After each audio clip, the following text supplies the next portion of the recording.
So, good afternoon. How best do we celebrate 25 years of the Inspiring Women Awards? Well, the obvious might be to invite previous winners. Clearly I don't have the budget for that. Then why not ask previous winners to inspire with their own inspiring women who live or work in the Northwest? And we got a mum, a trainer. Jenny Johnson obviously didn't read the Northwest and nominated Michelle Obama, so that didn't work either. And then inspiration struck with a chance conversation with Heather Crosby from Deloitte. And we thought about this. A local inspiring woman whose stance led us to enjoy the freedoms that we do right now, particularly opposite in this time of elections and statuettes. So, for our 25th anniversary, we recognise Emmeline Pankhurst as our inspiring woman's inspiring woman. And in recognition,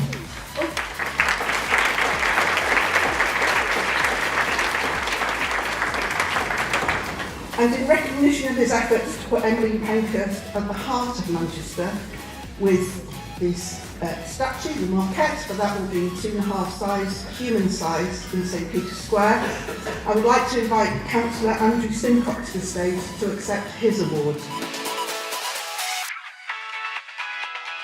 Well, thank you very much. That was a complete surprise. So I've never asked if I'd like to say a few words, and I'm thinking normally I'd make some prepared notes. So thank you very much, Jacqueline.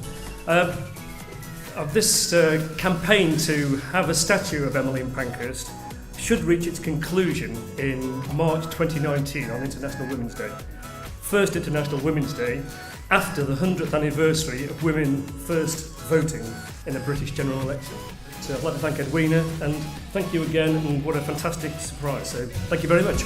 To welcome you all to the 25th Inspiring Women Awards, I would now like to hand over to our Master of Ceremonies, not Mark Edmondson in a dress as billed, unfortunately Mark has been taken ill, but Sky Sports presenter Angela Powers, who I suspect regretted being my best friend on Thursday when I rang her with I need a favour. She replied, yes of course, what? I explained, she said, what?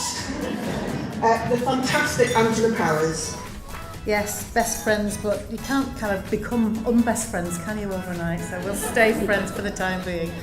Jacqueline normally plays a video at this point of her doing something a bit daft, and we've not got that today, which is a bit disappointing. But I think we've seen Emmeline Pankhurst, and it brings home to us, doesn't it, exactly what voting means and what being a woman and taking the first stride means as well, which she did for a lot of us in this room, and a lot of you in this room have taken the first strides for other people in your lives as well, and that means you've done it for other women too. So I'm sorry that I'm not Mark Edwardson, really sorry, but he did allow me to wear his dress today. Sadly I don't look as good as he did in it. But also I'm working tonight, so we're going to obviously have a nice afternoon this afternoon, but I'm going to have to dash from here to Salford Red Devils to be on the touchlines. The touchline reporter for Sky Sports, because that's where I work. So I'll be watching Salford versus Hull KR, reporting from the touchline, and I think this would go very well, don't you? Today we've got some fantastic stories, haven't we? And I'm quite proud to be here as a woman in rugby league, because it is a very, very much male-dominated sport. I'm in my 19th season now as being a rugby league reporter, and when I first started, there weren't very many women who did it. Well, there weren't any women who did it, and there weren't many women who wanted to do it. And it's part of, I'd like to think, my little tiny legacy that now not only do women want to do it, but they feel they can do it and they should be able to do it. So when I come to retire, which will be a long, long way away, hopefully, some other woman will be able to step in my shoes and do an even better job. And I'd like to think that there's a little bit of inspiration there, that just seeing somebody do the job means that you can do it as well. I'm often asked how difficult it is to be a woman in rugby league.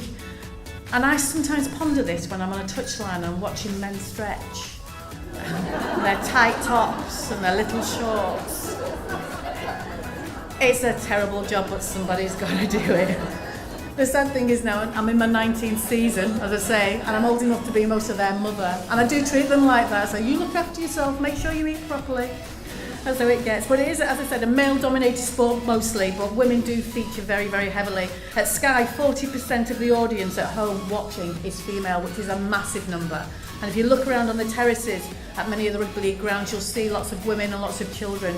And that helps to give the whole game day a real family atmosphere, which means there's none of that sense in football where there's a tribal mentality about it. When you go to watch a game of rugby league, because of the presence of women, I feel that we have a sport which really is genuinely a family sport, and you really want to go and watch. If you've not seen it, please go and Salford Red Devils is just round the corner, so you must go and watch.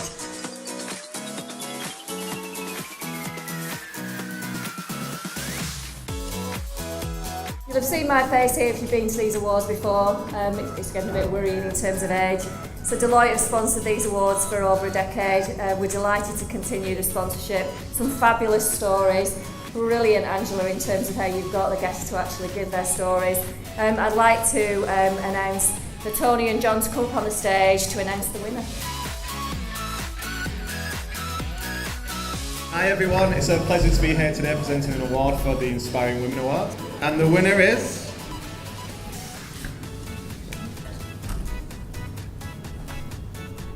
Maggie.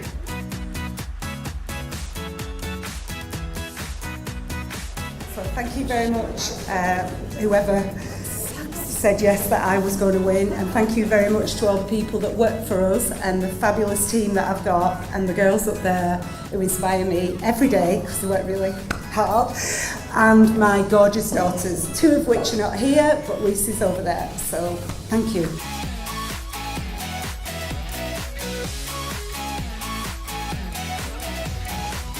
So Cheshire Life and Lancashire Life are delighted to be supporting the awards again, and we will have a fantastic spread of photos in, it's a bit of a wait actually because we just put the June issues to bed yesterday, but it'll be in our July issues. And now I will hand over to another very inspiring lady, Julia, please. Thank you. And I will be brief, although, because I was only told at midnight last night that I had to say a few words. So I will be inspiring, because it is an honour and a privilege. Who would have thought as a 17-year-old girl when I first took up the whistle that I would actually be here in an inspirational position with a room with so many women that have done so many things. It's a real honour for me and a privilege. So it's fantastic to actually be here. I mentioned that I am a girl from Hull, and just to acknowledge that I am actually cultured now, just from the 1st of January to the 31st of December, I am cultured. And it's been a real interesting journey, and actually doing this particular award brings loads of memories to when I was a young girl as a 8 and 9-year-old, desperate to go to watch KR, uncle saying, girls can't go to rugby league, girls don't go to rugby league, you can't. In the playground, the boys playing rugby league saying, I want to play a rugby league with you.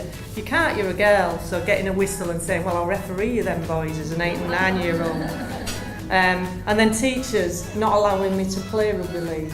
You know, I didn't want to do netball, I didn't want to do hockey, I wanted to play rugby league. But at that time, they were unsure of their rights, because the equality rights, so they used to chuck a ball with me and a friend in a corner, and we were allowed to go and throw a ball between us.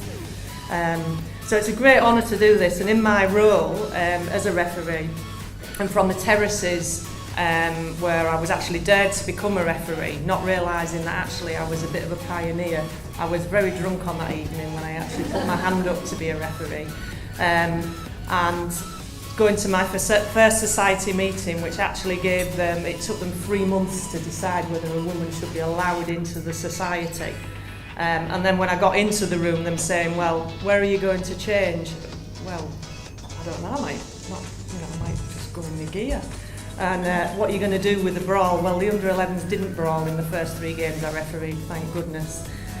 And sort of in my life within rugby league, I've always, because I've been working in rugby league now for 17 years, I'm now a director of rugby league, and I work very much with I work with the match officials, particularly on the off-field and the welfare issues.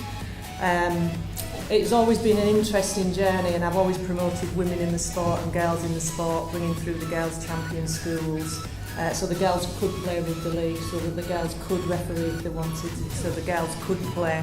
It's always been an honour. I have a trophy after me for the under-16s, and it's such a privilege. And I always say to them how lucky you are to actually be able to be in a school team, to be able to actually play, when I used to be sent off to the corner of the playground with my ball. So without further ado, apparently we're going to have a video, and then we're going to announce the winners.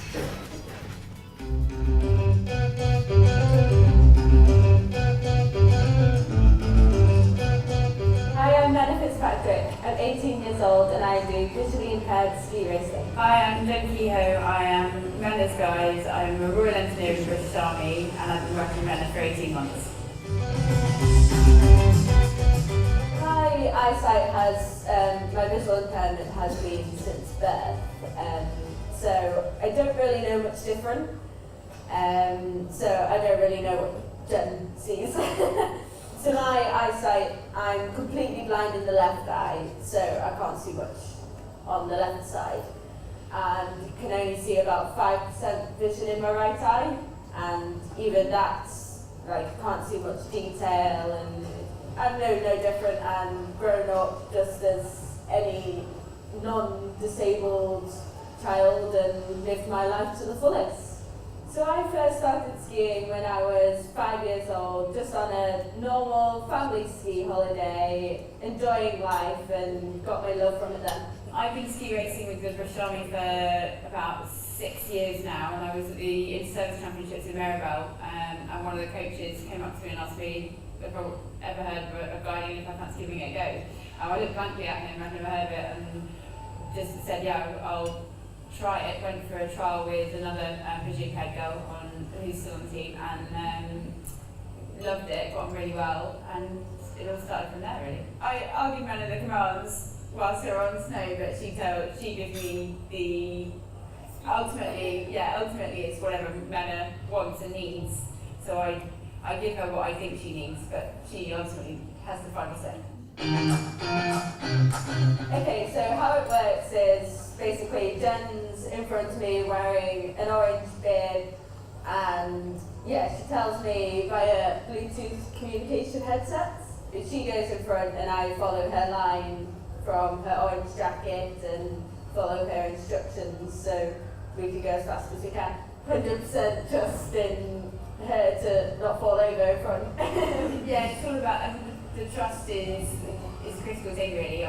Menna's got to trust that I'm going to give her the right instructions to get her safely down the course or down the hill, the training hill, whatever we're doing. And I've got to trust that she's actually going to follow those instructions so that she doesn't either pilot to the back of me or ski off into a tree or off something that, yeah, so we've got to work together to both get safely down the hill.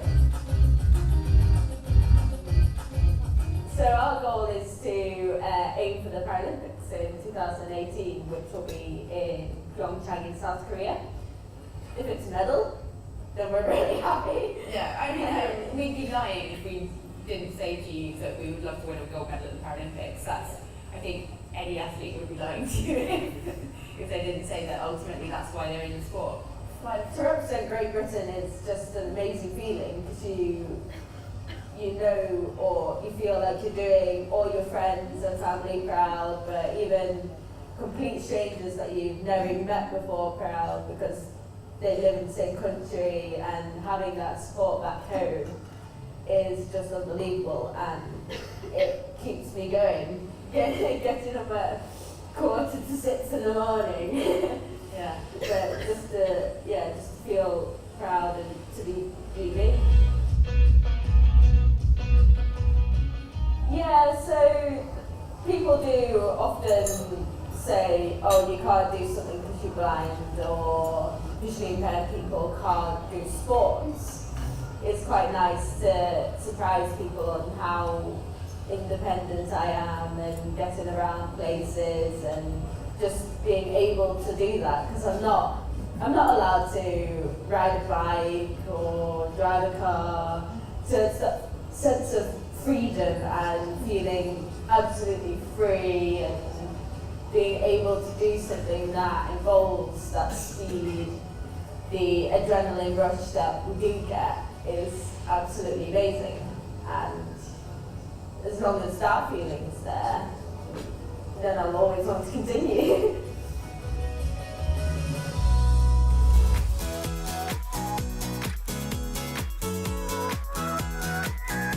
I just want to say a massive thank you, and I'm really honoured and delighted to have won the award.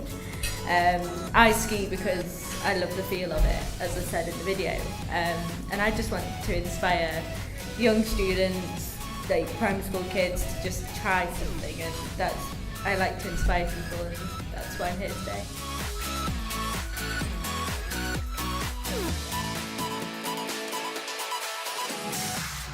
Good afternoon, ladies and some gentlemen. This is the first year that I've been a guest at the Inspire Women's Award, and I think basically I've been missing out over the last few years. I'm a bit upset that I've never previously been invited here. So Manchester Metropolitan University are absolutely delighted to sponsor the Professional and Financial Services Award. Basically because it is an exciting profession, and I can say that because my background is an accountant. Now, some of you might think, well, you don't sound very exciting, but it is a very exciting profession to be in, which I'm sure that if this was in the evening, you might realise how exciting, and actually we are quite fun people if it was an evening event. Okay. So I'm now going to hand over to Angela, who's going to announce the winner.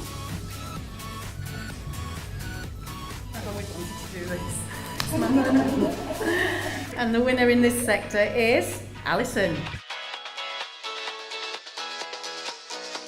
I'd just like to say I'm really delighted to receive the award. It was a big surprise. We had a table of some lovely ladies that could join me, and that's what we were here for. So to win the award is great. Thank you very much.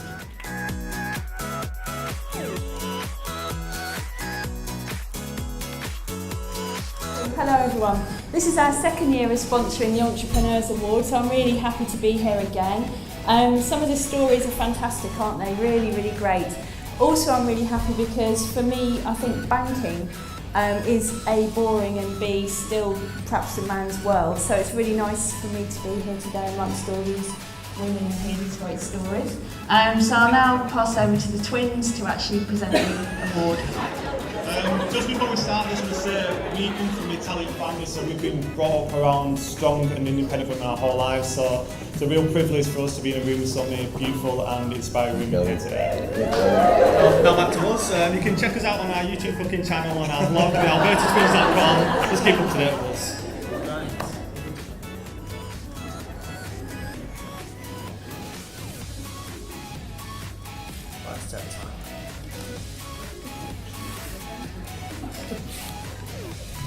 And the winner is Aisha.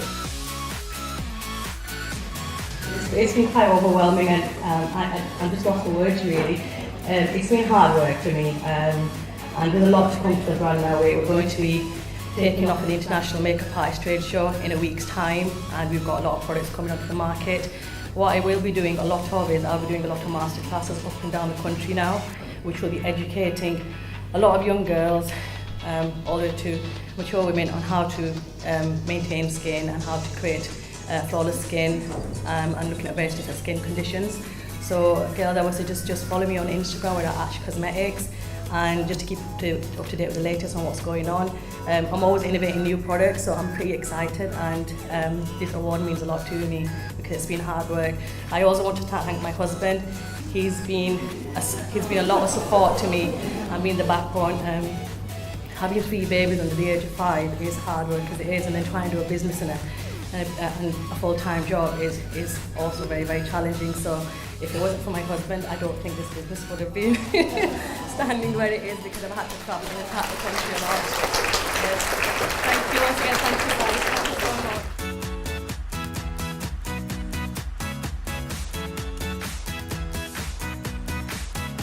I've worked at Radio Manchester. In fact, I've worked for the BBC for 30 years. I know I don't look old enough, thank you very much. But I've worked at Radio Manchester for 21 years, and community is incredibly important to our radio station, because without community, there is no need for a radio station. And some of the stories that we hear are quite extraordinary. However, there was one story that I'm sure everyone's heard this afternoon, which is incredibly awe-inspiring, and I'm just delighted to be the sponsor of this particular award. And the radio station, BBC Radio Manchester, is very proud to be the sponsor of the Community Award. Just to say, one thing that I've picked up from today, if nothing else, the different things that it's just a job, it's people that matter, it's just what I do, it's just how I do it, and it's not that. You know, you're all getting an inner strength from actually doing these things, and just take from there the power of the room, and the things that you actually do are really magic. And it's great to have these last awards because it just begins to show how people, when they work together and find that inner strength, and think it's just a job and it's just about people, but actually it's really special. So thank you for everybody in the ward and for allowing me to be here to do it. And the winner is D.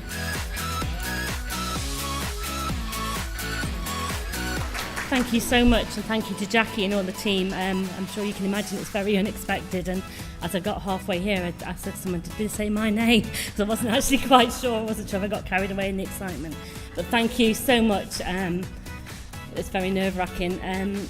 It's just overwhelming to see the Lally Toy Appeal, you know, here today, and it's not just me and my husband that do this. As I say, there's a huge team of volunteers behind us, at least 200 that join us religiously every year to make up these toy sacks, and it's a real community spirit.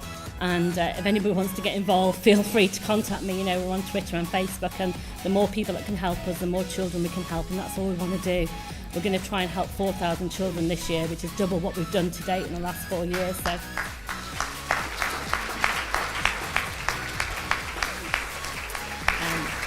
And we can only do that with the fantastic support we get. This is something my husband and I do in our spare time because we both work full time. We're sort of IT geeks during the week normally. So it's just fantastic to get this support today. So thank you very, very much to everybody, and enjoy the rest of your day.